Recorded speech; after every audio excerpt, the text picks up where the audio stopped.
मेरे, सतगुरु मेरे मुझ में रहना, सतगुरु मेरे मुझ में रहना, और नहीं कुछ तुमसे कहना, और नहीं कुछ तुमसे कहना, सतगुरु मेरे दादा मेरे, सतगुरु मेरे मुझ में रहना, सतगुरु मेरे मुझ में रहना। दीप नहीं तो कैसी ज्योति, सीप नहीं तो कैसा मोती, दीप नहीं तो कैसी ज्योति, सीप नहीं तो कैसा मोती, चांद बिना क्या चांदनी होती, चांद बिना क्या चांदनी होती, ऐसे ही तुमसे हम बने हैं ना, ऐसे ही तुमसे हम बने हैं ना, ओ सतगुरु मेरे दादा मेरे, सतगुरु मेरे मुझ में रहना, सतगुरु मेरे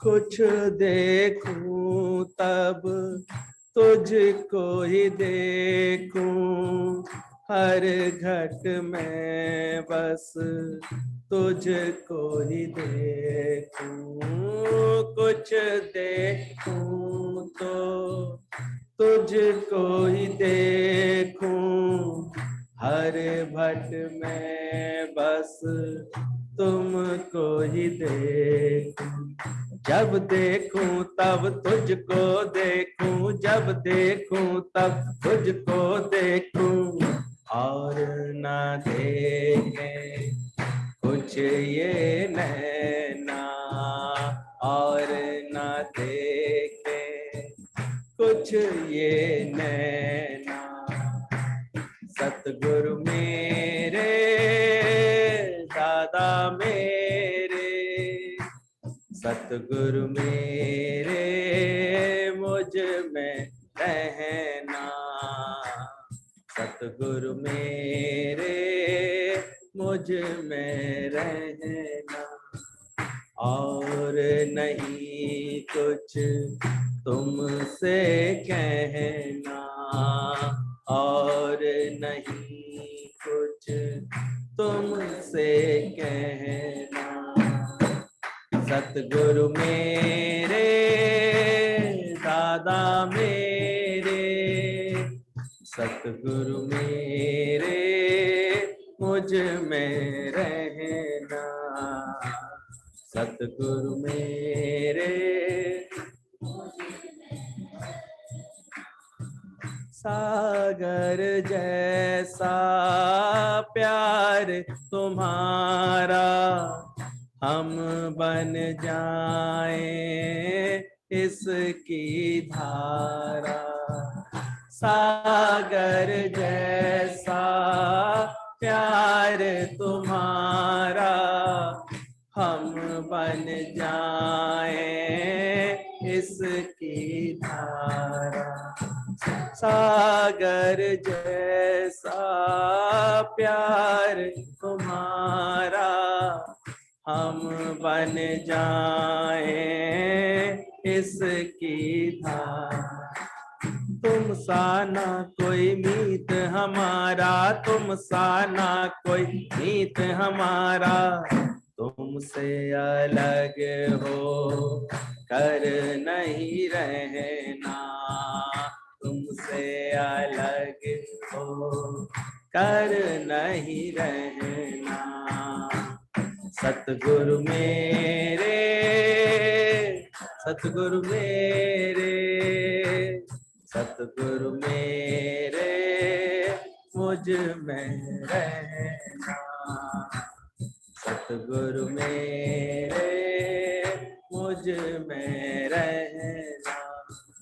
और नहीं कुछ तुमसे कहना, और नहीं कुछ तुमसे कहना।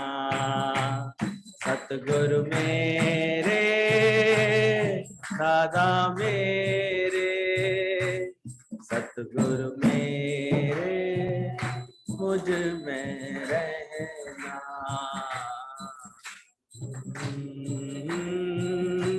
मुझ में रहना। इतना अंदर से नम्रता वाला हो जाता है, इतना अंदर से उसे गुरु पर विश्वास होता है, श्रद्धा होती है, तो फिर वो जो है अपना जो सौंपता है, और जब गुरु कुशल हाथों से उसको चलाता है उस रथ को, तो फिर विजय श्री सामने खड़ी होती है। विजय श्री तो उसी क्षण उसकी निश्चित हो गई थी जिस क्षण उसने चुनाव कर लिया था कि मुझे केवल आप चाहिए। थोड़ा सा छोटा समझते आना, गुरु का प्रेम संसार में सबसे महान है। जिसे उसका इलाही इश्क मिल गया उसे समझो सब कुछ मिल गया। जो इस बात को महसूस करते हैं उनके लिए सत्संग जो है एक बहुत लाभ का कारण बन जाता है। जीवन कैसे परिवर्तित हो जाता है, कैसे ये सत्संग पर हमारे विचारों को बदल देता है, हमारे जीवन को बदल देता है, हमें जीवन की सर्वोच्च पूर्णता को लिए तैयार कर देता है, पहुंचा देता है। ये गुरु का इलाही प्रेम, इलाही इश्क मिल गया जिसे, उसे समझो सब कुछ मिल गया। गुरु का प्रेम संसार में सबसे महान है, सब साधन का मूल है, दुर्लभ सद्गुरु प्रेम। कभी गौर करके अपना भी अनुभव बनाओ कि जीवन में वही आपको बहुत भाग्यशाली आनंद में जीवन जीते हुए दिखाई देंगे जिनको कहीं ना कहीं गुरु का प्रेम मिला हुआ होगा। और जिसमें लिए मन होए आनंद सोई सद्गुरु करिए। कोई दिखावे के लिए केवल हमें सद्गुरु के पास नहीं आना चाहिए, केवल देखा देखी दिखावे के लिए नहीं आना चाहिए, लेकिन एक प्रेम आना चाहिए अंदर से। और प्रेम गली अति सांकरी जहां में दो ना समा, इसलिए बोला गया तुम्हारा प्रेम है। तो जिस दोस्त से प्रेम होता है तो उससे हम कितनी कंटिन्यूटी रखते हैं। नहीं मिल पा रहे हैं तो अभी फोन से बता देंगे, यार आज आ नहीं पाऊंगा, आज मिल नहीं पाऊंगा, आज ऐसे ऐसे काम आ गया है, बता देते हैं, क्योंकि प्यार है वहां पर, क्योंकि एक दर्द है ऐसे। तो क्या गुरु मिलने के बाद तुम्हारे भी दिल में ऐसा दर्द आया, सच की राह पाने का ऐसा दर्द आया कि मैं गुरु के पास जा रहा हूं, तो मैंने अपने जीवन में ये दर्द जगाया अपने अंदर। मुर्शिद का मतलब ही देखो बार बार यही बताते हैं, पहले तो मां से मुड़ना, जो हमारे जीवन को ऐसे मोड़ दे, मोड़ना सिखा दे। पहले मन का मोड़ना, फिर जीवन की राहें मोड़ना। कितना देखो हम लोग रोज बात कर रहे हैं आजकल की ईश्वर कृपा, आपको मनुष्य चोला मिल गया, ये देह मिल गई आपको, और अब गुरु कृपा, गुरु कृपा से आपका ये मन बदला, मुड़ा। धीरे धीरे बैठते बैठते गुरु की कृपा होती है तो परमात्मा ही परम प्राप्त वस्तु रह जाती है। केवल पाना है तो परमात्मा को पाओ, सच को पाओ केवल। ये रहस्य समझ में आता है। तो ईश्वर ऑक्सीजन की तरह होता है, हम उसे देख तो नहीं सकते हैं पर उसके बिना रह भी नहीं सकते। भले दिखता नहीं है, कभी ऑक्सीजन दिखती है, लेकिन एक क्षण भी अगर ऑक्सीजन बंद कर दी, चारों तरफ के दरवाजे खिड़की बंद कर देते हैं, अगर एयर टाइट कर दे ना, 10 मिनट में उलझ जाओगे, बिल्कुल परेशान हो जाओगे। तो जो उसकी ऑक्सीजन थी वो तुम ले चुके, अब फड़फड़ा हो गया इससे। तो ऐसे ही वास्तव में तुम्हें फड़फड़ाहट चाहना तो है ईश्वर की, पर सही समझना होने के कारण, गुरु ना मिलने के कारण, वो तुम ढूंढ रहे थे जगत में। एम ऑफ लाइफ था पीस ऑफ माइंड, मन की शांति, और शांत स्वरूप है तुम्हारे परमात्मा का, उसको पाना। और गलती से हमने सोचा शायद दुनिया से पाएंगे, ये पालें, ये मिल जाए, ये हो जाए, पहले इच्छाएं पूरी हो जाए, आवश्यकताएं पूरी हो जाए, फिर फरमाइशें बन जाती थी, नहीं नहीं ये भी चाहिए, ये भी चाहिए। तो गुरु आता है तो हमारा चित्त को मोड़ता है, कहता है अभी तुम इसकी तरफ देखो, सत्य की तरफ देखो। परमात्मा को पाने का कोई योजना बनाई, जबकि कहते हैं गर्भ में रोए थे, जब गर्भ में उल्टे लटके थे, तो एक ही संकल्प था अंदर में कि प्रभु तुझे पाऊंगा, मुझे छुड़ाओ इससे। कैसा नरक होता है, कहता नरक और क्या, कहता है नरक है कहाँ, दिखाओ तो सही। 9 महीने की याद नहीं है बस तुम्हें, कहाँ पड़े थे वो 9 महीने, कहते हैं कुंभी पाक नरक, मलमूत्र के मटके के अंदर उल्टे पड़े हुए थे, कैसी दुर्दशा थी। और कहते हैं वहां से आते तो निकल के तो ऐसे आते हैं कि भगवान अब तुझे ही भजूंगा, ओम ही ओम करूंगा, लेकिन बाहर आते ही फिर मन ऐसे भटक जाता है। दिल में जगह सच की राह पाने को, तो साथ देगा तुझको निराकार।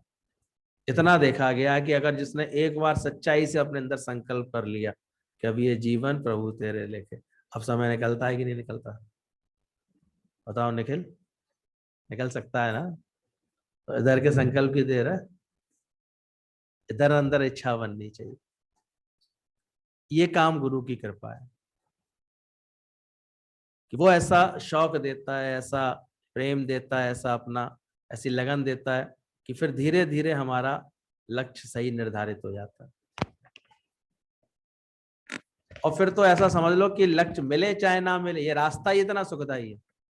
कभी कभी जाते हो ना, मंजिल पे पहुंचे ना पहुंचे अलग चीज है, लेकिन रास्ता ही इतना कल्याणकारी है। ये प्रेम, आनंद, खुशी, मजबूती, रोज रोज ये आनंद, ये इतना अच्छा होता है। तो बोला गुरु का साथ ऐसे सबसे प्रेम संसार में सबसे महान होता है। सदगुरु बोले सर्वव्यापक सच्चा दाता होता है। सदगुरु का अर्थ गुरुजी बताया करते थे, जो सत्य की तरफ, सत्य बताने में दक्ष हो। सद परम सत्य क्या है, सच्चा सत्य क्या है, इसको बताने में जो दक्ष हो जाए, इसके अंदर ऐसी दक्षता होती है सदगुरु के अंदर, जो तुमको ये सत्य बता सकता है कि तू कैसे आत्म स्वरूप है। बाकी शरीर तो देखो, गलती से एक इन्फेक्शन के बाद कितने हाहाकार मच गया, थोड़ा सा फैला, उसमें लोग इतने व्यथित हो गए। इनकी इम्यूनिटी अच्छी रही, वो थोड़ा सा बचाव करके ले आए, अपना निकाल ले गए गाड़ी, सही दवा मिल गई समय से, वो बच गए। पर ना जाने कितने घरों में, कल कोई कह रहा था दूसरी लहर से तो हम बुरी तरह घबरा गए थे भैया, पहली लहर में तो फिर भी चाय पकौड़े खा करके टाइम पास कर लिया, वो पहला लॉकडाउन तो बिल्कुल नहीं परेशान नहीं करके आया, लेकिन दूसरे में, मैंने दूसरे में ऐसा क्या हुआ था, बोले वो चारों तरफ से इतने मरने की खबरें आ गई, ये चले गए, वो चले गए, ये हो गया, ये हो गया, उसमें हम बुरी तरह घबरा गए। और इतने घबरा गए हैं कि बैठे बैठा तीसरी लहर का इंतजार कर रहे हैं। तो चलो घबरा गए हैं, कहाँ होगा। अरे घबराने से कहीं अच्छा अपने दिल और दिमाग को दुरुस्त रखो, मजबूत रखो, खान पान इसका सही रखो, अंदर से प्रेरणाएं सही रखो, फिट रखो, अभी तो निश्चित है कि अगर ऐसे में शरीर में किसी के बुखार होगा, कोई इन्फेक्शन होगा तो घबराएगा पहले तो।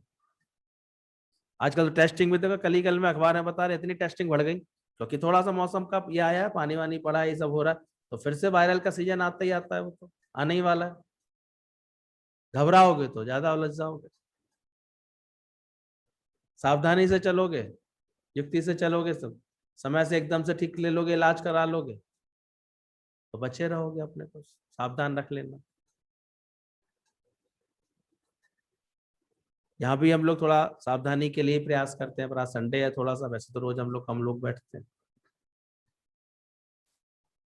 लेकिन फिर भी हमने देखा जिसका अपना मनोबल अच्छा है, ख्याल अच्छा है, भाव अच्छा है, आप देखो उसको नहीं सताती सब बातें, क्योंकि 98% आप अपने मन के ख्यालों से उलझते हैं।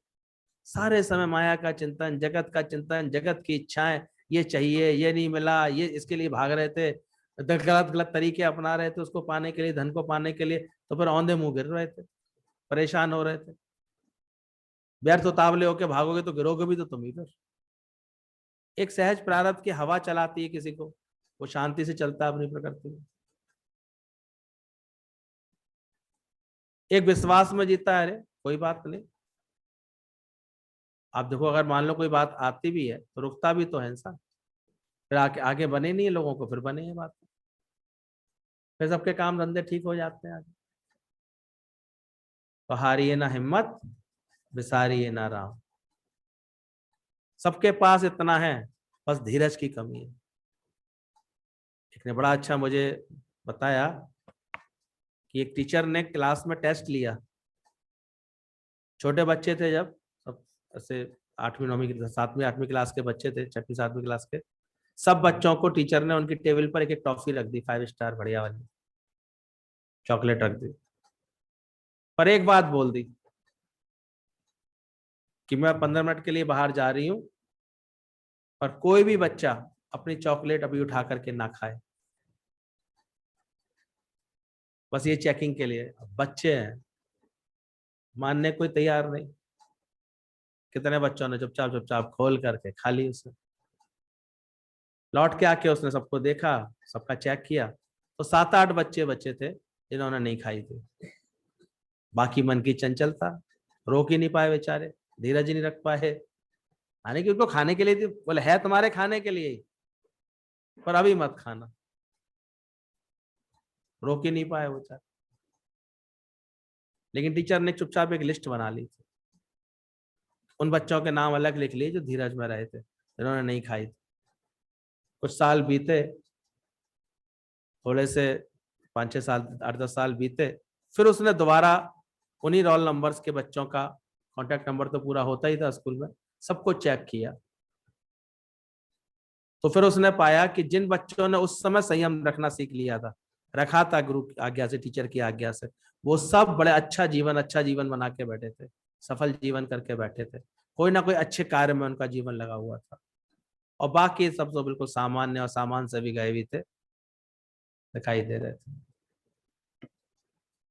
यानी बचपन से ये संयम आ जाए, आज्ञा पालन का शौक आ जाए, मन इंद्रियों को जीतने की अगर ये कला आ जाए अंदर से, तो कितना आराम मिलता है। ये गुरु पैदा कराता है अपने अंदर। माया तो बहुत मिल जाएगी, गुरु ऐसा कहाँ हर बार। दुनिया में ऐसे तुम्हें उलझाने वाले, तुमसे ऐसे फालतू पूजा पाठ में खर्च कराने वाले गुरु बहुत मिल जाएंगे, ऐसे भ्रम में डालने वाले गुरु मिल जाएंगे बहुत, लेकिन सच्चा गुरु जो सत्य बताने में दक्ष हो, सद हो। और गुरु बोला गया है जो गुफा से तुम्हें रोशनी में ले आए, जो तुम्हारा मन हर वक्त देह रूपी गुफा में अटका हुआ था। वो हम तो रोशनी में बैठते हैं, हमारे घर में तो बहुत रोशनी, पर ये देह में अटके तो गुफा में ही तो अटके हो।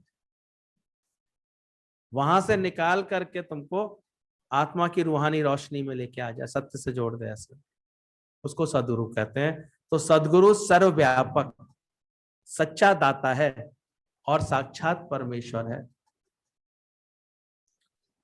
इसीलिए बोल दिया गया है, गुरु को मानुष जानते तो जन्म जन्म होत स्वान।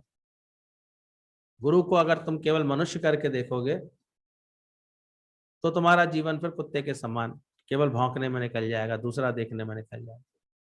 गुरु मनुष्य नहीं। मुझको जो ईश्वर कर उच्चरे, नानक देव ने बोला मुझको, यानी मेरे को, मेरे शरीर को कोई अगर कोई ईश्वर कहेगा तो नरक जोन में पड़िए। ठीक से ज्ञान की बात है, जब वो एकाग्रता से बैठता है ना, तब यहाँ बैठ के समझ में आती है उसको। गुरु शरीर को भगवान नहीं कह रहा, शरीर को गुरु नहीं कहलवाना चाह रहा। यहाँ किसी का शरीर गुरु नहीं है। मुँह को जो ईश्वर कर उचरे तो नरक जोन में पड़िए। आदम खुदा नहीं है, पर आदम के नूर से, खुदा के नूर से आदम जुदा नहीं। ये सत्य पता लगता है गुरु से। तो सदगुरु मेरी आत्मा, ये बोध जब गुरु के मुख से हो जाए हमको कि सदगुरु कौन है, वो मेरा आत्म स्वरूप, और सिख सतगुरु की देह। शिष्य कौन है, ये सदगुरु की जो देह है, ये सिख है, ये सिखाती है हमको। तो जैसे जैसे हम इसको जानने में दक्ष हो जाते हैं तो समझ में आता है सदगुरु सर्वव्यापक है। नहीं तो समझते हैं वो लखनऊ में रहते हैं। समझेंगे कल देखो ना बम्बई में दादाजी से, हम तो देखते हैं पता नहीं किस सुंदर संकल्प के साथ सारी लीलाएं हुई हैं। जिस क्षण वो जन्म होने जा रहा था, उससे पहले दादाजी का पूरा संदेश उसको मिला अच्छे खासे। पैदा हो गया तो पहली शुभकामनाएं दादाजी से मिली हम लोगों को। उसके बाद जब घर में आया तो दादाजी का उस दिन उसको आशीर्वाद मिला। नामकरण वाले दिन उसको विशेष रूप से आशीर्वाद मिल गया। और कल भी जरा आया तो कल अचानक प्रांजल सूरत से एकदम से कोई चांस मिला उसको, तो बंबई तक पहुंच गया और वहां दादाजी से अच्छा खासा मिलना हो गया, आशीर्वाद मिल गया। उनका देखते हैं कब संकल्प अंदर के। अच्छा लग रहा था मुझे सोच करके, कभी ये शरीर भागता था, शरीर से भाग रहा है, पर अपना गुरु अपना कार्य करा रहा है, ऐसे अपने खेच में रखे हुए, प्रेम में बांधे हुए। इधर सजे तो वजह से उधर बचे। हम याद में यहाँ उनकी बैठते हैं तो वो भी याद करते हैं। तुम उसे याद करो, वो क्यों ना तुम्हें याद करे। बेखबर इतना तो करतार नहीं होता, वो भी करतार ऐसे करता रहता, तो हो जाता है सहज में। कैसे अचानक ही हम लोग बैठे बैठाए लॉटरी सी निकल आती है। तो विश्वास करना चाहिए सदगुरु जो होता है वो सर्वव्यापक होता है, सर्वदाता होता है। उसका दरबार ही सबसे बड़ा दाता का दरबार बोला गया है। क्या नहीं मिलता, ऐसी ऐसी अमृतत्व जैसी चीजें मिलती हैं गुरु के दर्शन, जो कहीं से नहीं मिल सकती। अजर अमर आत्मा का ज्ञान केवल सदगुरु से ही मिलता है और कहीं नहीं मिलता। हर हाल में सुखी होने की सुंदर कला कहां से मिल सकती है, गुरु से मिलती है। शुक्राने करने का गुण, प्रेम करने का गुण। आने तो दुनिया में कैसी बाधा आ जाए, कितनी भी प्रारब्ध अनुसार हो या अचानक हो, आदि दैविक भौतिक दैविक जितने भी आपदाएं हो, कैसी भी आ जाए, पर आपको अगर गुरु की पनाह मिली हुई ना तो ऐसे गुजर जाएंगी, पता नहीं चलेगा। जैसे बचा के कोई लेके आ रहा है और सब कुछ है दाता के दरबार में, तो सर्वदाता उसको बोला गया। जो जैसा भाव जगाए तैसा ही फल पाए। इतना चमत्कार देखते हैं इस दर का। तो जिसने जैसा भाव जगाया है, एक तो ये गारंटी बात है, आकर के बैठा है श्रद्धा से भक्ति से, दुख सारे दूर हुए। सर फट गया है गमों का, खा खा के टक्कर, सारे गम उसके मिट जाते हैं। ये जो आनंद खुशी ऐसी थोड़ी आती, ऐसे लगता है कौन संभाल ले गया हमारी बातों को। जो मन दिखा रहा था इतनी बड़ी बात है, इतनी बड़ी बात, कोई बात है, कोई बात है, हल्की हो जाती है बात। तो ऐसा सर्वदाता होता है सदगुरु। और सदगुरु कोई देह नहीं होता है, वो चेतना होती है, वो आत्मा होती है। और उसका पहले दिन से ही सबक होता है, तू भी वही ब्रह्म स्वरूप है, तू भी वही आत्म स्वरूप, अपना मूल पहचान। अब गुरु का यही काम है कि तुम भी अपने भीतर के उस सत्य को पहचानो, इतनी जुड़न महसूस करो गुरु के साथ।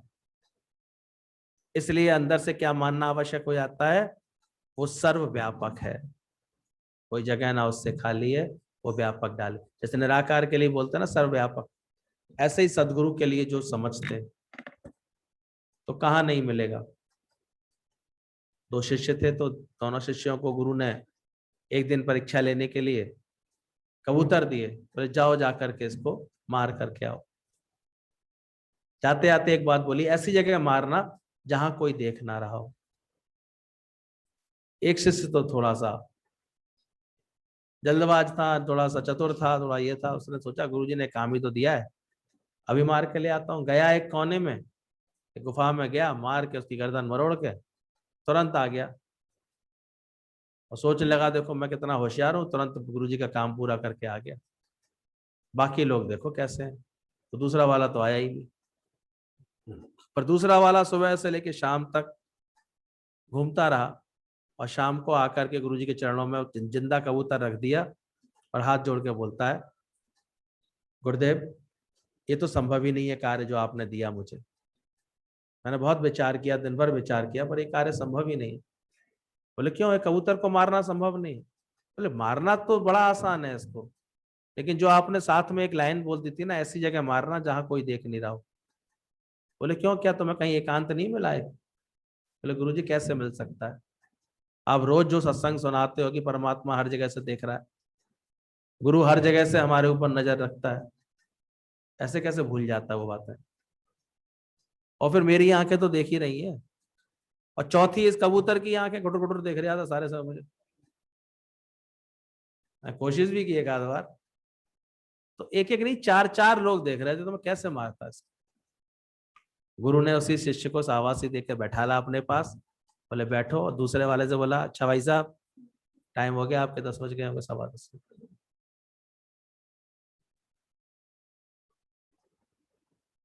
तो जो जब तक ये बात नहीं समझ लेता अपने अंदर कि गुरु मेरा राखा है, गुरु मेरा सर्वत्र, तब तक उसको पूरा लाभ नहीं दिखता, समझ ही नहीं आती बात। तो ऐसा जो जानता है फिर कहाँ बताओ, कहाँ सोचेगा, कहाँ नहीं देख रहा है? फिर किसी के प्रति कोई गलत व्यवहार कर पाएगा? किसी के साथ कोई खोटा खरा वाणी से व्यवहार कर पाएगा? उसकी आंखों से कौन देख रहा है? नहीं है गुरु सर्वत्र। ये एक समझ अपने आप में सारा सुधार करने के लिए पर्याप्त है, सारे बदलाव के लिए पर्याप्त। कौन देख रहा है सोचो। अब तो मैं यहां से अंदर से रुकावट आएगी कि किसी का भी मेरा दिल दिल क्यों तोड़ रहा है, किसी से भी मैं अप्रिय बात क्यों बोल रहा हूँ, किसी से मैं खराब शब्द कैसे बोल रहा हूँ, किसी के संग में खराब व्यवहार कैसे कर रहा हूँ। तो ये ज्ञान की समझ, ये समझ गुरु है तुम्हारा सब जगह, ये तुमको सुधार के रख देगी। पर ये बात आ जाए समझ में, किसी के गहराई से आ जाए समझ, फिर तो वो धरती पर भी पैर बड़े संभाल के रखेगा कि माता को कहीं कहीं कष्ट ना हो। ऐसे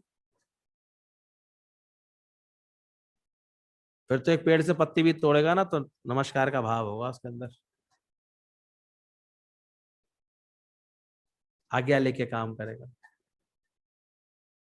इतना अंदर से अहम शून्य हो जाएगा देखते देखते। तो ऐसा जो सदगुरु को सर्वव्यापक जानता है, सच्चा दाता जानता है और साक्षात परमेश्वर है ये बात जानता है, तो जितना भाव उतने ज्ञान का प्रभाव उसके जीवन में दिखाई देता है। तो ये जितनी श्रद्धा, जितनी भावना जिसकी बलवत्ती हो जाती है गुरु को लेकर के, वो उतना अधिक। गुरु नानक देव जी के पास एक बार एक आया, बड़ी भाव आया, प्रेम से आया था। गुरु नानक देव को भी अच्छा लगता था, बोले भैया आया करो सत्संग में, आया करो। वो आया, बैठा, सत्संग सुना। फिर गुरु पूछता है कैसा लगा आज आपको सत्संग, कैसा लगता है? लगा ठीक है, अच्छी बात है, बता रहे हो, नया नया आया था पहली बार, अच्छी बात है बता रहे हो। गुरु नानक देव ने जाने लगा, बोले कल भी आइएगा, ऐसा बोल दिया। दूसरे दिन वो फिर आया, अब कोई प्यार से बुला रहा है, गुरु बुला रहा है, तो उसको मन किया आने का, आ गया। फिर सत्संग में बैठा, फिर पूरा सत्संग उसने ढंग से सुना, ऐसे अच्छे सुना। फिर गुरु ने पूछा भाई आज कैसा लगा? आज समझ में आई बातें, कुछ फर्क तो है, आप कुछ तो बात है आपकी बातों में, ऐसे ही नहीं लोग आते। गुरु ने कहा फिर आइए, कल फिर आइएगा। फिर तीसरे दिन वो आया, फिर ज्ञान चला, इतना सत्संग चला। कहता है भाई ऐसा अंदर से अंदर ही अंदर इतना शांति आ जाती है, इतनी सच्चाई मिल जाती है, ऐसा समझ में आ जाता है, मुझे बहुत अच्छा लग रहा है। ऐसे करके बोलने लगा, समझ में आता है आप कुछ दिव्य तो है, कोई बात तो है। फिर गुरु ने बोला फिर आना। चौथे दिन तो वो बहुत ही श्रद्धा से भर कर आया, प्रेम से भर कर आया, पूरे भाव से उसका। अब कैसे कोई सत्संग सुनना है पता लग जाता ना। शुरू में आते नए नए, पहले दिन तो दाएं बाएं देखते हैं, है क्या जी, क्या बवाल, क्या है वो, क्या रहा है, ये कहाँ बैठा दिया मुझे ला करके इसने। और गुरु कहता नहीं, कल फिर आना। 2-4 बार आते तब कहीं जाकर के थोड़ी सी बात बनती है। तो फिर जो है, अब वो बहुत श्रद्धा से आया, श्रद्धा से आया। तो गुरु ने पूछा कैसा लगा? अरे बहुत आनंद आया, आज तो आपने बिल्कुल साक्षात सत्य सुना करके मेरे अंदर वाले को बहुत आनंद में कर दिया। अब वो जाने लगा। अब गुरु ने नहीं बोला उसको कि कल भी आना। तो कहता आज क्यों नहीं बोला आपने कल आने के लिए? बोले अब तो तू अपने आप ही आएगा, अब क्या जरूरत, अब तो प्रेम हो गया ना। तो ऐसा जिसको प्रेम हो जाता है, ये बात समझ में आ जाती खुद ही। बंदा मुड़ मुड़ दर तेरे आए तो समझो गुरु की मेहर है, वो मुड़ करके आए। इसलिए शुरू में हम ये सावधानी भी देते हैं, नए नए आओ ना, ज्यादा किसी को बताओ मत कहाँ आ रहे हो, कहना नहीं किसी को। नहीं तो ना दुनिया के लोग फिर ऐसे ना, जो थोड़ी बहुत भी लगन लगेगी तुम्हारे अंदर, थोड़ा सा प्यार जागेगा, थोड़ा सत्संग के लिए भाव वो उसको तहस नहस करने वाले ज्यादा मिल जाएंगे। अब कोई उम्र है तुम्हारी, है जैसे ऐसे कर रहे हो वैसे करो, ये समझती है दुनिया वाले। पर वो नहीं समझती कितनी बड़ी कृपा मिलने वाली, कौन मिलने वाला है गुरु के रूप में इसको। तो बहुत भाग्य होते हैं तो सच्चा सदगुरु जीवन में आ जाए। कैसे कायाकल्प कर देता वहीं बैठे बैठे, बाहर से कछु सूझत ना है। बाहर से देखो वही के वही नहीं दिखते हैं, वैसे ही रहते हैं, लेकिन अंतर वर्ष से नूर। जिन्होंने मन जीत लिया, जिन्होंने गुरु की शरण मिल गई। तो जगत में रहने की सबसे सुंदर जगह दो ही बोली गई हैं। एक तो माँ बाप की छां बोली जाती है, सर पे माँ बाप का साया तक रहता है। तो जगत कितना अलग होता है, कैसे देखो हमारा पूरा बचपन सिक्योरिटी से निकलता है। हमें चिंता करनी पड़ती है बचपन में, कहाँ से खाएंगे, कैसे रहेंगे, कैसे करेंगे। सारी चिंता किसकी होती है? मम्मी पापा की होती है। तो माँ बाप की छांव सबसे सुंदर होता है। इसलिए माँ शब्द की इतनी महिमा है कि ब्रह्मा में भी कौन लग गया, सब में माँ लग जाता है। चंद्रमा में भी माँ लगता है, परमात्मा में भी माँ लग जाता है। ये माँ शब्द सब में लगा हुआ रहता है, महात्मा में भी माँ लगा होता है। इसलिए बोला गया है, एक कहावत है, बचपन में माँ, जवानी में महात्मा और बुढ़ापे में परमात्मा। ये जिसको मिले हुए बड़े भाग्यशाली होते हैं। बचपन में माँ की गोद संभालने वाली, संस्कार देने वाली। जवान होते होते अगर किसी महात्मा का साया मिल गया, गुरु की शरण मिल गई उसको जीवन, उसका जीवन बहुत सुंदर बनता दिखाई देता है, अच्छा दिखाई देता है। क्योंकि गुरु उसको आकर के सच बताएगा, उसका जीवन अच्छा बनाएगा। वैसे भी देखो दुनिया में एक अच्छा टीचर मिल जाता है, कोई टीच करने वाला, तो जीवन अच्छा बनता है। पढ़ाई में इतनी लगन लग जाती है उसकी फिर अच्छे से। और गुरु, सच्चा गुरु मिले और ऐसी अंदर में युक्ति बता दे कि अंतर में बुढ़ापे में आते आते हमारी सारा मन किस में लग जाए।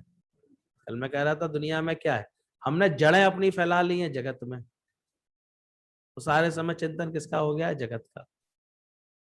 अब अगर ये सारी जड़ें हमारी परमात्मा में फैल जाती, ये जगत की देखो बातें करते, बातों में से बातें, बातों में से बातें निकालते रहते हैं। किसी किसी को देखो ऐसे जगत की व्याख्या करने बैठे, दुनिया की बातें करने, निरी बातें बनाएगा। ऐसे ही बातें तुम्हें परमात्मा की करनी आ जाए, तुम्हारा मन इतना परमात्मा में लग जाए, इतनी प्रीत हराम से, इतनी हरि से हो जाए कि सत्संग की बातें करने में तुमको इतना रस आए, इतना मजा है, ज्ञान की बातें करने, उस परमात्मा से जुड़ने में इतना मजा आया तुमको अंदर, तो चला जाए वैकुंठ को तेरा पल्ला न पकड़े तो। पर ये रस गुरु के मिलने से आता है, उसका नियमित जब हम इतना संग करते हैं। तो माँ बाप की छांव मिल जाए अगर बचपन में, और दूसरी मतलब बोला गया सदगुरु की पनाह।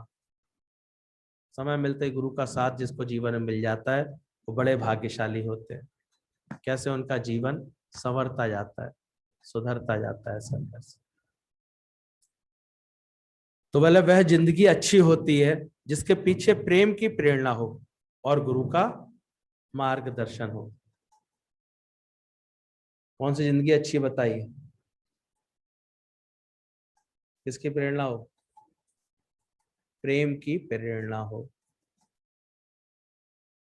इसलिए प्रेम तत्व की इतनी सुंदर व्याख्या गुरु हमें सिखाता है, समझाता है कि तुम इतना प्रेम को महत्व देना, सत्य को महत्व देना, प्रेम भाव में रहना हमेशा। इसलिए love is God, God is love बोला गया है। वास्तविकता में हमको गुरु से क्या मिल रहा है? प्रेम मिल रहा है। और प्रेम धीरे धीरे इतना शुद्ध होता जा रहा है कि वही प्रेम बढ़ते बढ़ते भक्ति का रूप, वही प्रेम बढ़ते बढ़ते श्रद्धा का रूप, और वही भक्त बन करके भक्ति करा के परमात्मा भगवान से दर्शन करा रहा है। तो सब कुछ प्रेम की महिमा है देखा जाए। इसलिए शास्त्रों में लिख दिया गया है 2.5 आखर प्रेम का, पढ़े सो पंडित होए। तो बोला जो जिंदगी अच्छी होती है, सफल होती है, जिसके पीछे प्रेम की प्रेरणा हो और गुरु का मार्गदर्शन हो। अवतारों ने जीवन सफल किससे बनाए? देखो उनके सारे कर्मों में कितनी अद्भुत प्रेम की प्रेरणा है। नहीं तो कोई 14 वर्ष का वनवास दे और मन एक बार भी उसके लिए कोई शिकायत ना पैदा करे। कितना ऊंचा आदर्श प्रेम का सिखाया। उनके अंतर्मन में प्रेरणा किसकी थी? आया ही नहीं। जिसके हृदय में सच्चा प्रेम आ जाता, देखो कभी किसी के लिए दुर्भाव नहीं आता, कुटिलता नहीं आती। कोई बुरा नहीं है भले मन के वास्ते। वो इतने 2.5 अक्षर को इतने अच्छे से अपने आत्मचिंतन में ले आता है। इसलिए हम लोगों का प्रेम का बड़ा जबरदस्त। आप सोचो 80 वर्ष का बुढ़ा जब वो मर के गया, और गया तो देखा उसका खाता खाली, ना कोई सत्कर्म उसके पास, ना कोई बदकर्म उसके खाते में। यमराज हैरान रह गए, देवदूत हैरान रह गए, बोले ये है क्या माजरा? हर व्यक्ति का खाता भरा रहता है कर्मों से, इसका कोई भी कर्म बना तो बना कैसे नहीं? कैसे इसने जीवन जिया? ईश्वर के पास पहुंचे, भगवान के पास, कहते ऐसी से पूछो इसने क्या किया। उसमें जान डाली गई। पहली बार ऐसी घटना घटी कि मरे हुए में जान डाली गई। वो उठा, सब पूछा भाई आखिर ऐसा कैसे संभव हो गया कि तुम्हारे जीवन में ऐसा कैसे संभव हुआ कि तुम्हारा एक भी कर्म नहीं बना, एक भी कर्म तुम्हारे खाते नहीं आया है, ऐसा कैसे संभव हो गया? उसने इतना अच्छे से बोली ये बात। बोले मुझे नहीं याद, खाते में कर्म क्यों नहीं आया है मुझे नहीं पता। बोले आखिर तुमने किया क्या? बोले मैंने तो कुछ भी नहीं किया, मैंने सिर्फ प्रेम किया, और प्रेम में क्या हुआ होगा ये मुझे नहीं पता। कि प्रेम की सही दशा यही होती है, अगर तुमको तुम्हारे कर्म का एहसास है, मैंने ये किया है, मैंने तेरे जतलाते नहीं रहते, साड़ी दिलाई थी कि नहीं, सूट दिलाया था कि नहीं, ऐसे तो ये प्रेम थोड़ी है। जतला दिया तो प्रेम वहीं खत्म हो जाता तुरंत। और इसलिए लोगों में प्रेम रहता ही नहीं, ताने मार देते फिर बाद में तुरंत। मान लो कभी प्रारब्ध अनुसार लेना देना किया भी, किसी को कुछ दिया भी, किसी को कोई सहयोग दिया कुछ देख करके, लेकिन अंदर क्या किया? मन में धरा गुमान, मैंने किया, तो वो प्रेम नहीं रहा, वो तुरंत तुम्हारे कर्म के खाते में आ जाएगा। लेकिन जिसने सही बात समझ ली है प्रेम को, जिसने बोला जिसके जिसके पीछे प्रेम की प्रेरणा होती है, सही प्रेम की, तो वो हर बात में क्या उसके अंदर में समझ होती है कि मुझे नहीं पता। उसे याद ही नहीं रहता। जैसे बोले मैंने तो सिर्फ प्रेम किया, और प्रेम में क्या हुआ मुझे नहीं पता, कैसे हुआ मुझे नहीं पता। तो ये सुंदर एक समझ आ जाती है, प्रेम में कैसे हुआ क्या हुआ मुझे नहीं पता। तब भगवान मुस्कुराए, बोले इसको मुझसे मिला के एक कर दो। ये बिल्कुल मेरी मति को प्राप्त होकर के इसने पूरा जीवन इतने अच्छे से प्रेम करते हुए बिताया कि इसका कोई भी कर्म, ना बदकर्म ना सत्कर्म, इसके खाते में आया ही नहीं। तो बोला गया जिसका जीवन सफल वही होता है जिसके पीछे प्रेम की प्रेरणा हो। तो कोई भी कर्म करने जा रहे हो, देखो प्रेरणा किस चीज की है, उसके प्रति प्रेम की है। 3 मार्ग होते हैं, एक राग का मार्ग, एक द्वेष का मार्ग, जैसे एक दायां, एक बायां और एक सीधा होता है। तो प्रेम मार्ग सरल और सीधा मार्ग है। राग का इधर घूम जाएगा मन, द्वेष में इधर घूम जाएगा। तो ध्यान देना कि क्या तुम्हारे जीवन की प्रेरणाएं प्रेम रहती है? कर लें सबसे प्यार जगत में कोई नहीं पराया, या अंदर कुछ बाहर कुछ? अंदर से प्रेरणा कैसी रहती है? एक होता सहज, जैसे माँ सहज प्रेम में पालती है, लेकिन वो धीरे धीरे गलती से वो मोह में बदल जाता है, फिर भेदभाव करना शुरू कर देती, मेरा बच्चा तेरा बच्चा। पालना सही शुरू हुई थी उसके जीवन से, चल तो प्रेम पर रही थी, लेकिन फिर बड़े जैसे जैसे उसका अज्ञान बढ़ गया, उसके अंदर भेद आ गया। जेठानी का बच्चा अपने बच्चे में भेद करने लगी, तो अब उसके कर्म बनने शुरू हो गए। अड़ोस पड़ोस में भेद करने लगी, कर्म बनने शुरू हो गए। एक प्रेमी रहता हर समय, जो ये साधना कर लेता है अपने जीवन में, ये बात समझ लेता है, वो हर कर्म, हम देखते हैं कुछ लोग यहाँ पर बैठ आते आते गुरु के शरण में बैठते बैठते उनके अंदर में सहज में ये स्थिति बन जाती है कि आइसक्रीम खत्म होते ही ये नहीं लगा क्या करूं, तुरंत क्या ले आए, नहीं आ गई थी आइसक्रीम, दोबारा आ गई थी कुल्फी खत्म होते। तो ये किसकी प्रेरणा से हुआ कार्य? पूछने की जरूरत थोड़ी पड़ी किसी से, प्रेरणा थी अंदर में कि भाई सबको मिले, सबको अच्छे से हो जाए। प्रेम है ना अंदर में, तो प्रेम की जब बंसी बजती है तो अपने आप काम फिर हो जाता है, पता भी नहीं चलता कैसे हो जाता है। बाप अकेला सब करे घट मिले। तो कोई भी कर्म हम देखें प्रेम से हो रहा है, हिस्से में और राग द्वेष में और जिद्दबाजी में और होड़ में, इसमें तो नहीं हो रहा है। ये प्रेरणा अलग होती है, प्रेम की प्रेरणा अलग होती है। इसलिए सबसे ज्यादा बलिहारी इस प्रेम की बोला गया। चाहे प्रेम करके शादी कर लो, चाहे शादी के बाद प्रेम कर लो, पर प्रेम जरूर करना। प्रेम खत्म तो सब खत्म हो जाता है। इसलिए हमेशा हर कर्म में क्या रखना चाहिए, जहां देखो प्रेम सूख जाता है, आपस के तालमेल कितने खराब हो जाते हैं, बातें कितनी खराब हो जाती है। तो भाग्यशाली होता है जो ये बात समझ लेता है, वही जिंदगी अच्छी बोली आती है। इसके पीछे किसकी प्रेरणा होती है? और जब सच्चा प्रेम होता है ना, तो उसमें एक ताकत अपने आप आती है कि फिर भले ही I may die that you may live. अभी तो हम एक शब्द बोले हुए शब्द भुला नहीं पा रहे हैं इतने दिनों से। और प्रेम प्रेम क्या संकल्प करता है? हमारे गीतावान का संकल्प कितना ऊंचा था, I may die that you may live. सल मैं मर भी जाऊं तो कोई बात नहीं, पर तुमको जीवन मिलता है। जिसने भी प्रेम किया है वो देखो इसी भाव में आता है, सही प्रेम हो जाए तो अपने लिए क्या चुन लेता है? कष्ट। दूसरों के लिए आराम, प्रेम, सुख, सुविधा, ये चुनता है।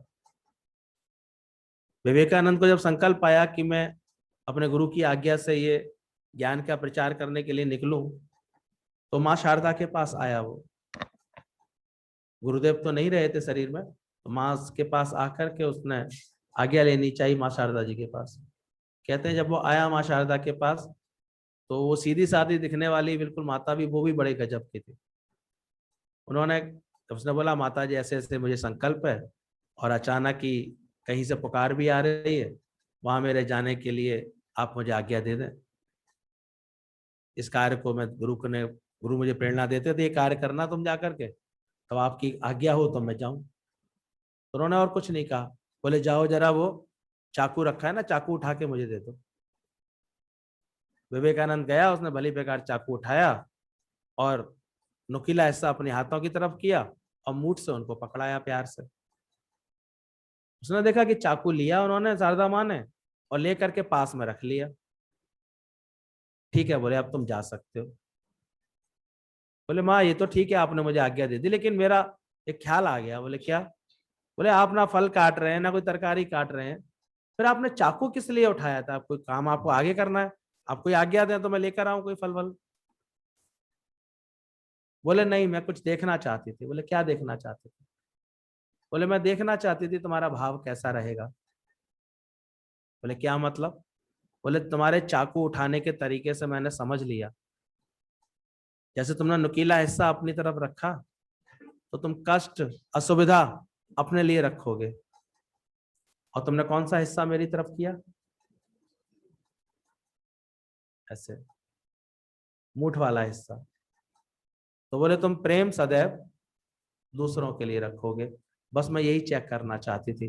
बाकी तुम योग्य हो ये तो मैं जानती हूँ, तुम अच्छे से गुरु का कार्य करोगे ये भी मुझे पता है, गुरु का संकल्प है तुम्हारे लिए, लेकिन तुम्हारे व्यवहार में ये गुण है कि नहीं ये मैंने देख लिया, अब मैं निश्चिंत हूँ। यहाँ भी आते हैं, बैठते हैं, कहते हैं हम भी संकल्प करते हैं, हमें भी गुरु से गुरु कार्य करने के लिए। बोले पर गुरु पहले ये तो देखे इसका चित्त इतना निष्कामी है,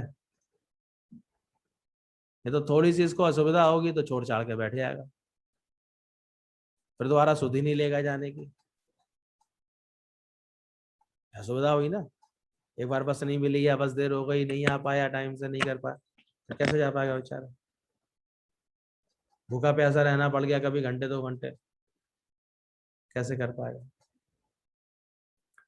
फिर तो अपने सुख याद आएंगे, उसे अपने घर परिवार वालों के संग घूमने फिरने का, इसका करने का, वो ज्यादा याद आएंगे।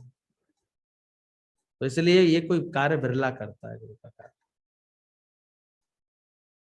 कोई इतना अच्छे संकल्पित हो जाता है, उसी के जीवन में बोला इसके पीछे प्रेम की ऐसी प्रेरणा होती है और गुरु का मार्गदर्शन मिलता है उसके समय पर, तो वो अपना जीवन अच्छा कर लेता है। रामचंद्र जी के लिए कहते हैं कोई भी कार्य करते थे तो पहले मंत्रणा किससे करते थे, गुरु वशिष्ठ के पास जाकर के उस कार्य की मंत्रणा करते थे। तो मार्गदर्शन लेना समय पर, हर ऐसे तो खुद भी ज्ञानवान थे, वो समझदार, गुरु से ही ज्ञान पाया था, लेकिन फिर भी हर बात की आज्ञा किससे मांगते थे, गुरु से। हमारे अवतारों ने भी आदर्श दिखाया आकर के, और हम तो बिना गुरु के जिए जा रहे हैं। कोई बात नहीं, कोई है कि नहीं तुम्हारे जीवन में, किसी के आगे अपने अहंकार को मिटा करके बैठते हो कि नहीं बैठते हो, कि हर समय मैं चलती रहती है, तो ये देखना। इसलिए जीवन में हम तरह तरह के तनाव और तरह तरह की बातों से घिरते रहते हैं। गुरु नहीं होता, जिसके जीवन में गुरु होता है उनकी स्थिति ऐसे बोली गई है, इसने बोला गुरु जी सत्संग कर रहे थे, भाई जो प्रारब्ध में तुम्हारे कष्ट हैं, जो बातें हैं, जो दुख सुख हैं, वो तो आएंगे ही आएंगे, वो थोड़ी कोई रुक जा, प्रारब्ध थोड़ी बदलती है, वो तो कर्मों का हिसाब किताब है, पूरा होता ही होता है।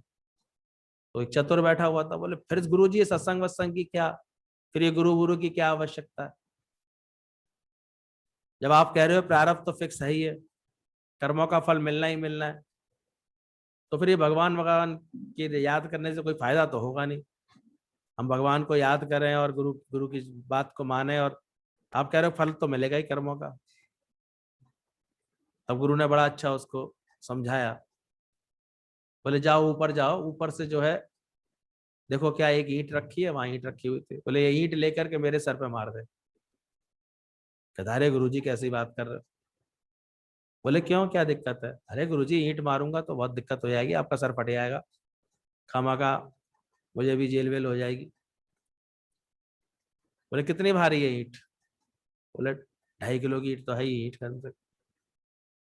बोले अच्छा, देख उधर तकिया पड़ा है ना, एक रुई का तकिया पड़ा है, अब वो उठा करके मुझे फेंक मेरे सर के ऊपर। बोले अब क्या होगा, बोले अब तो गुरुजी आपको मजा आएगा उल्टा। तो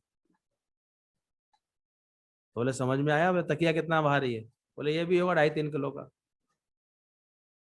तो बोले बस इतना ही अंतर हो जाएगा, अगर तेरे जीवन में गुरु की शरण है, गुरु की समझ है, तो जो परिस्थिति ईंट की तरह पड़ने वाली थी, अब वो तुझे क्या देके जाएगी, आनंद देके जाएगी। ऐसा तेरा चित्त हो जाएगा, ऐसा तेरा विवेक जागृत हो जाएगा, तुझको उस परिस्थिति में भी क्या लगेगा, आनंद लगेगा, अच्छा लगेगा। और नहीं तो इतने खामा खा नकचड़े बने पूरा जीवन बिता दोगे, इतनी सी बात पर मूड ऑफ, और मूड ऑफ तो लाइफ ऑफ, फिर सारा प्रभाव उसके, पूरा दिन तुम्हारा चौपट। हम तो देखते हैं जरा जरा सी बातें होती हैं, ऐसे मुंह के ऐसे बिगाड़ के बैठ जाते हैं। शुरू शुरू में सबको यही अनुभव होता है कि दिन में 2-4 बार मूड खराब किया, फिर यहाँ आकर के ना कहा मुस्करा लिए, ठीक होगा ऐसे। गुरु कहता है कोई बात, तसल्ली है, चलो कम से कम यहाँ आके तो सुधार लेती हो। फिर दिन भर में 2-4 बार ऐसे दाएं बाएं कर दिया, फिर धीरे धीरे अकल आती है कि मैं 24 घंटे भी तो मुस्कुरा सकती हूँ, 24 घंटे भी तो खुश रह सकती हूँ, शांत रह सकती हूँ।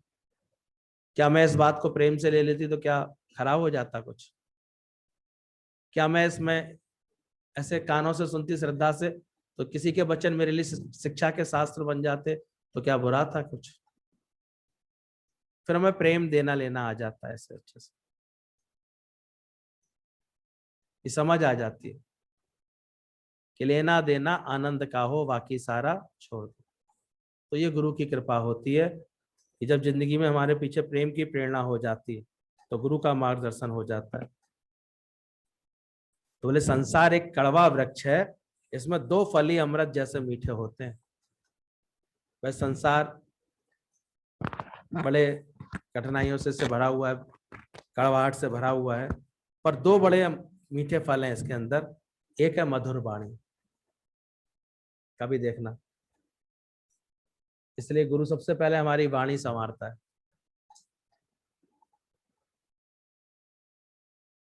वाणी के स्वर संभाल लो, बस हो गया भजन। आजकल क्या करें, ट्रेनिंग ही गलत हो गई सबकी। पिताजी तो बोलना बहुत मुश्किल हो गया, डैड डैड करते रहते हैं, तो बेचारा वैसे ही मर गया।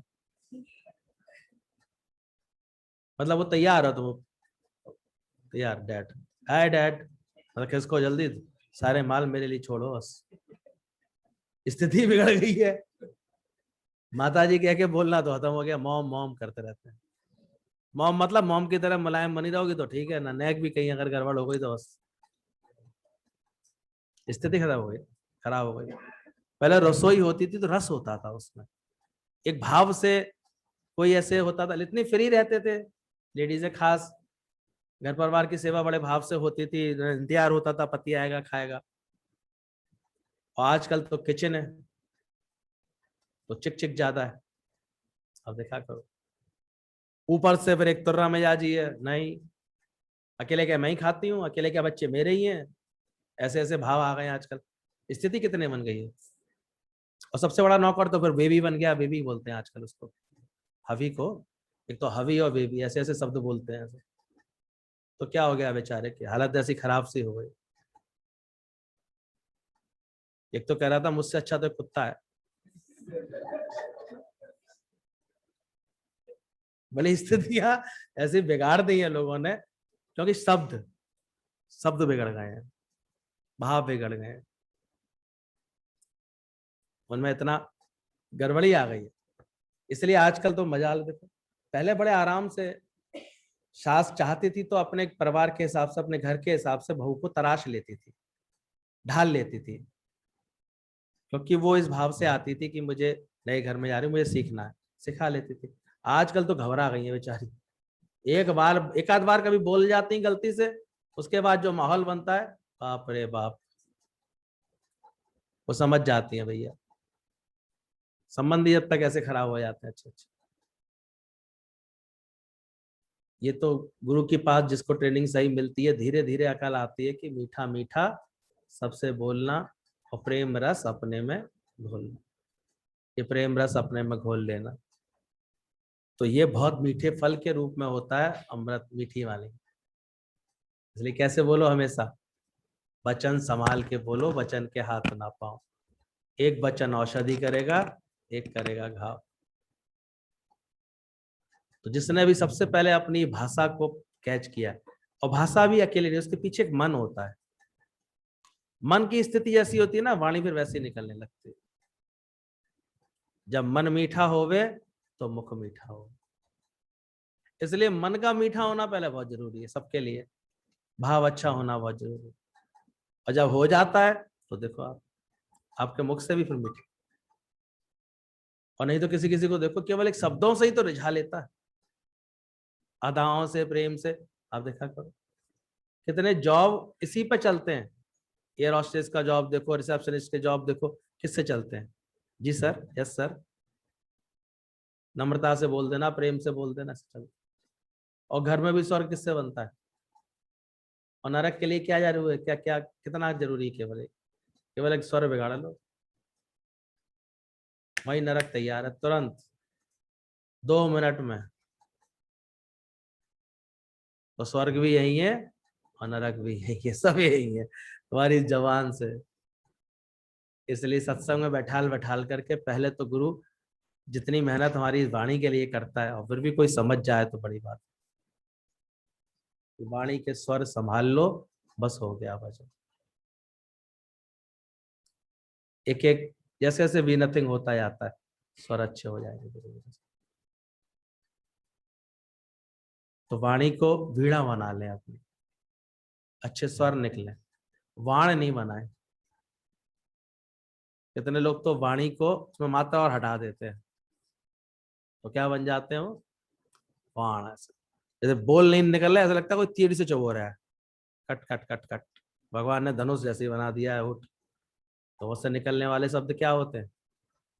दिल तोड़ने वाले, घाव करने वाले, मान मर्यादा को भंग करने वाले, सब चीजें ऐसे डिस्टर्ब हो जाती है। ब्लास्ट होते हैं, एक ब्लास्ट हो जाए तो पूरा क्या होता है, पूरा घर ही खराब नहीं हो जाता?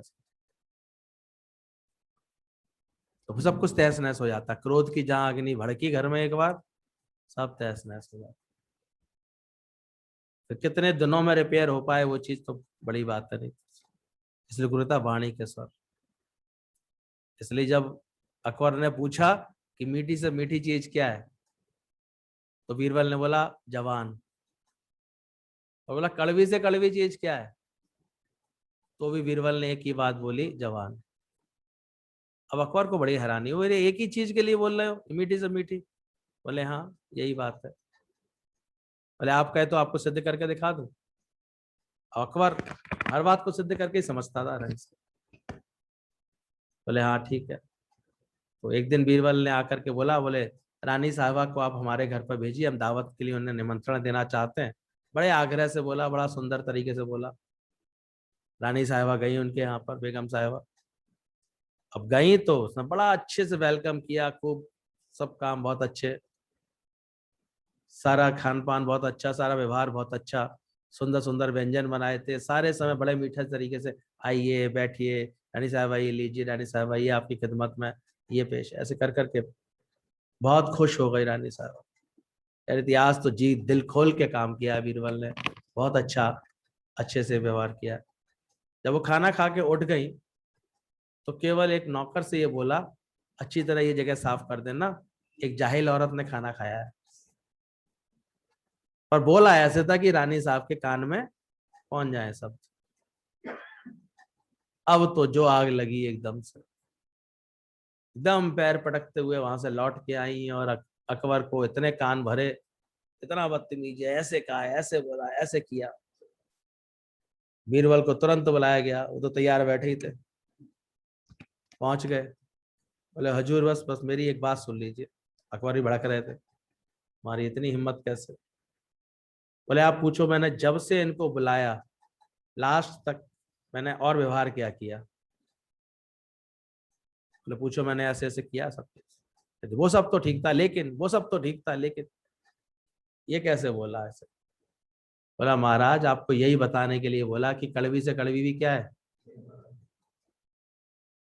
और अगर सावधान नहीं हुए तो 50 शब्द अच्छे बोले थे, 50 बार कैसा व्यवहार किया था? फिर कहती रहे ना, इतनी बार तो प्यार किया है, इतनी बार तो किया है, इतनी बार तो देखभाल की, इतनी बार तो हमने अच्छे से बोला, इतनी बार तो अच्छे से बोला। वो एक बार जो पिन चुबा दी ना,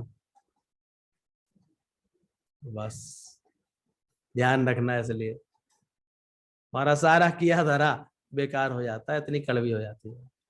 तो इसलिए बोला गया है कि संसार में मीठे क्या चीजें हैं, मधुर वाणी, और दूसरा बोला सज्जनों की संगति। सज्जन लोगों की संगति अगर मिल जाती है हमें, तो वैसे ही हमारा परिणाम हो जाता है, उसी से हमारे को सब कुछ मिल जाता है। एक राजा को एक दिन एक तोता मिला, तोता बड़ा ऐसे मीठा मीठे स्वर में बोलने वाला था, हरिओम बोलता था, राधे राधे बोलता था, समय पड़ने पर कोई गायत्री मंत्र भी बोल देता था, तो राजा को बड़ा अच्छा लगता था। और तोते को इतना अच्छा किसी पंडित ने संस्कार डाल दिए थे उसके अंदर, वो रोज सुबह उठ करके, उठो राजा बेटे उठो, राजा को बोलता था उठो राजा, राजा बेटा उठो, सुबह हो गई है, भगवान का नाम लो, ईश्वर का नाम लो। तो पूरे महल का माहौल बहुत अच्छा हो जाता था। राजा भी भक्ति भाव में लगे आता था, सब लगे आते थे राजा के साथ। तो पूरे शुरुआत दिन की सबकी बड़े भक्ति भाव से होती थी, भजन भाव से होती थी। फिर वो भी राधे राधे राम राम करता रहता था, मंत्र बोलता रहता था, गाय जो पूरा हनुमान चालीसा भी तोते ने याद कर रखा था, ऐसे करता। सबका आकर्षण का केंद्र बना हुआ, राजा को बहुत प्यारा, राजा खास अपने कमरे के बाहर रखता था। अच्छे संस्कार राजा के अंदर आ गए थे उसकी संगत से, ऐसे करके तो बहुत अच्छा माहौल चल रहा था। लेकिन उम्र भी होती है एक पक्षी की, उसका अचानक एक दिन शरीर शांत हुआ तो बड़ा दुख हुआ, बड़ा ऐसे राजा को एकदम शॉक्ड हो गया राजा, मेरा इतना अच्छा साथी चला गया, ऐसे चला गया। बड़े सम्मान के साथ सनील के कपड़े में उसको 3 दिन का राजकीय शोक मनाया गया, उसके मरने के बाद सबको भोज दिया गया, ऐसे कंठी भी निकल आई थी उसके, बड़ा तोते की बड़ा सम्मान के साथ उसको विदा किया गया। लेकिन राजा बड़ा उदास रहता। मंत्री ने कहा ऐसा क्या? बोले क्या करूं, जब से वो गया है ना मेरे महल की रौनक चली गई, रौनक चली गई। मंत्री ने कहा कोई बात नहीं, मैं कोशिश करता हूँ महाराज कोई दूसरा मिल जाए तो मैं लेके आता हूँ। गया तो हूबहू बिल्कुल उसके जैसा तोता उसको दिखाई दे गया, पर वो था एक ऐसे उसके यहाँ शिकारी के पास। तो उसने देखा तो बोले हाँ एक 2 भाई थे ये, तो एक तो पंडित जी ले गए थे, एक मेरे पास रह गया। अब वहां ऐसी संगति में पला था। अब आ तो गया, वजीर ने वो सोचा ये राजा साहब बड़े खुश होंगे, बिल्कुल देखने में एक सा वैसा ही। अब आ गया लेकिन उसके स्वभाव संस्कार बिल्कुल ही अलग। उठवे साले हैं, सुबह उठ गई उठता नहीं है, ऐसे नहीं करता, और गाली दे के बात करे, ऐसे करके बात करे, मारो काटो पीटो ऐसे करके बोले। और महल का माहौल इतना खराब हो गया। 1 दिन 2 दिन 3 दिन तक तो राजा ने बर्दाश्त की उसकी हरकतें। आखिर चौथे दिन तो तलवार लेके उसकी गर्दन उड़ाई और उसे फेंकवा दिया कूड़े पर। तो एक तोते ने तो अपनी मीठी वाणी से कैसा पद पाया, कितना सम्मान पाया, और एक ने क्या पाया? कूड़े में स्थान पाया। तो हम कूड़े में ऐसे नहीं पहुंच रहे, कोई कारण होता। वाणी के स्वर संभाल लो, बस हो गया भजन। आदत वह सभी संभाल लो, बस हो गया भजन। तो ये रोज गुरु हमको प्रेरणा देता है। तो मधुर वाणी और सज्जनों की संगति, संगत हम किसकी करते हैं ये भी रखना चाहिए, चेक कर लेना चाहिए, क्योंकि बहुत कुछ हमारी संगत से। इसलिए गुरु हमें सत्संग में बुलाकर बैठालता है, कुसंग से बचाता है। कुसंग का परिणाम कितना हानिकारक होता है और सत्संग का परिणाम कितना सुखकारी होने लगता है, ये अपने अनुभव से कुछ देखो, खुद समझो इस बात को। सदा सुख ही बरसाती है प्रभु भक्ति गुरु भक्ति। तो ठीक से गुरु के इस प्रेम की जो परम महान है, इतना ऊंचा है, कैसे गुरु मेरा सर्वव्यापी है, सर्वव्यापक है, इस बात को समझना चाहिए हम अंदर से, और कैसे प्रेम का मार्ग प्रशस्त करना चाहिए अपने जीवन में।